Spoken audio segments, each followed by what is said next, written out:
those parents who never got to suffer the humiliation and the indignation, the embarrassment that I had a fortnight ago when my son sent home from school for wanking in the history class.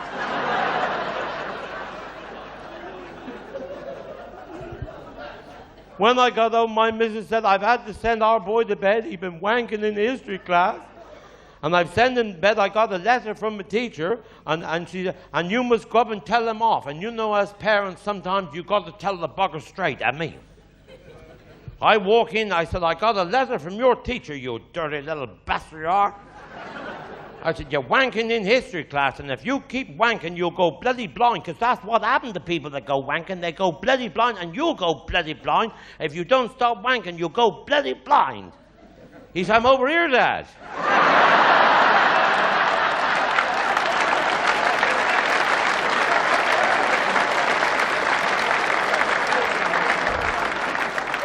But that Denzil's a bloody twernt.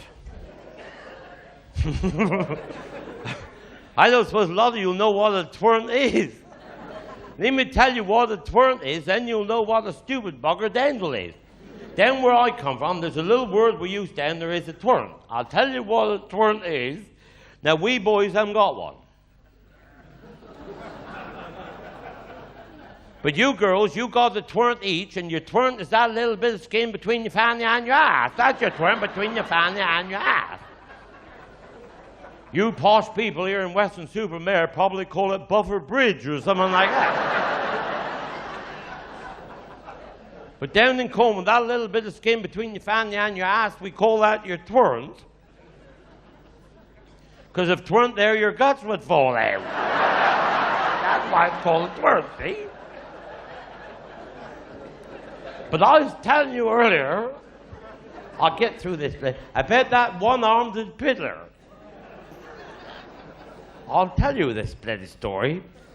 Now, he was in Shepton Mallet dabbing the piss. He only got one arm, see? And like I said, all his hands was full, and he's having the piss with one arm in Shepton Mallet.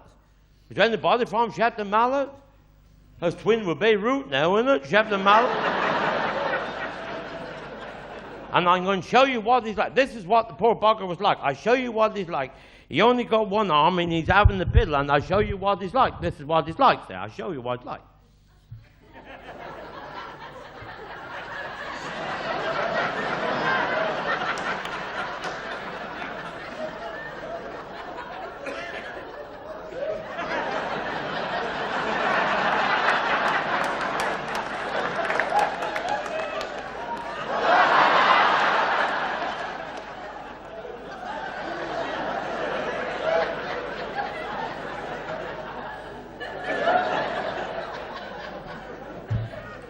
I said, you haven't got 10 pence, mate. He said, I only got one arm. I said, I want 10 pence for parking a bloody car. I said, I'll have a ticket in a minute. Oh, he said, for Christ's sake.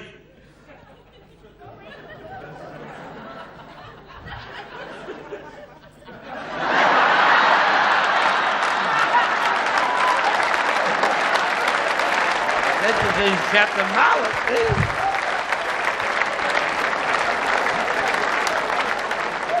But that bloody Pemberthy, he's walking down through St. Giles with a bloody duck. See, he bought a Muscovy duck for Christmas, and he's walking down through St. Giles, and he's seen the sign up in the cinema. He said, the quiet man, John Wayne, last night tonight. He said, Christ, I'd like to see that. He said, how can I get in there with a bloody duck? Well, he had a pair of trousers on his Uncle Richard had left him.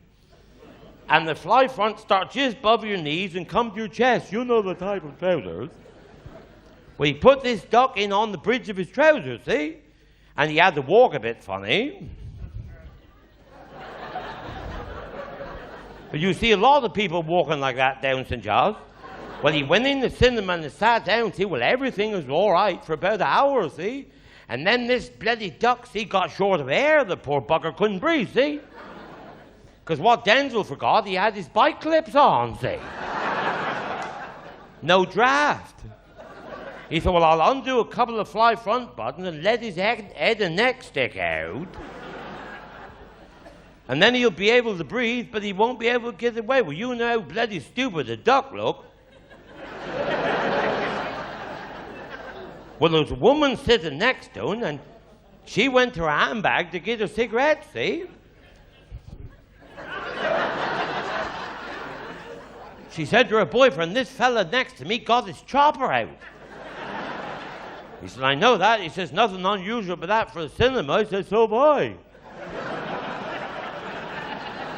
I know that, she said, but these buggers eating my popcorn.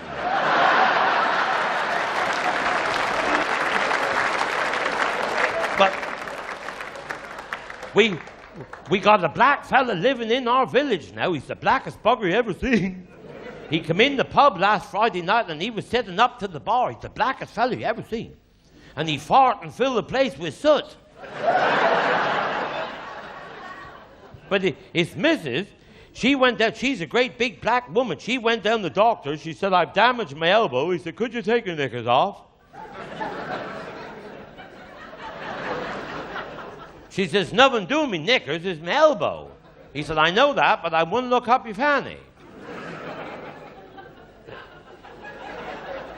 She said, whatever for?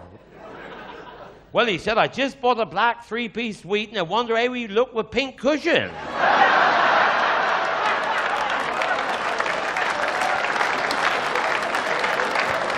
But I suppose the worst is when I was in London, I went in the brothel in London, I did, 38 bloody quid. I was waiting for a change, I was. 38 bloody quid, you can buy a farm in Como for 38 bloody quid. 38 bloody quid, I thought, she better be bloody nice for 38 bloody quid. And they put me in the room, and all that's in there is a Muscovy duck. I'd never shag a duck. And them vicious buggers, they'll peck your balls, or bloody things will peck your balls. And the biggest job is getting the feathers away from his eye. You got to blow and move in quick.